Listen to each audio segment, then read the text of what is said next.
Vyombo mbalimbali nchini Afrika Kusini vimeandika taarifa kuhusu kocha Nasir Bin Nabi kumtaka kumsajili winga wa Simba FC Kibu Denis Prosper kutokea klabu ya Simba, kwa sababu inasemekana kwamba kocha Nabi amevutiwa sana na uchezaji wa Kibu Denis Prosper na anamhitaji kutumikia klabu ya Kaizer Chiefs msimu wa 2025-2026 kunako ligi ya Afrika Kusini. Taarifa zinasema kwamba kuna siku Nabi alikuja kumfuatilia katika mchezo uliochezwa baina ya Simba pamoja na Singida Big Stars kwenye uwanja wa KMC, na alikuja kumfuatilia mchezaji huyo Kibu Denis Prosper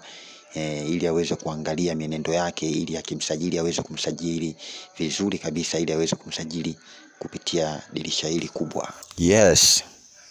Kocha Nabi anaamini kwamba kutokana na uwezo, nguvu na kasi alikuwa nayo Kibu Denis, anaweza kumsajili na akamsaidia kwenye mashindano mbalimbali ikiwemo kombe la shirikisho ambapo Kaizer Chiefs atacheza mwaka unaofuata,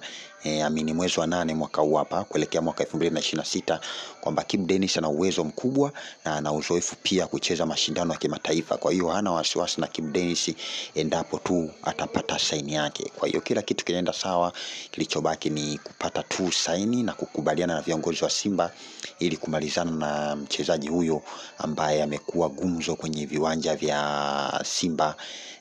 hapa Tanzania.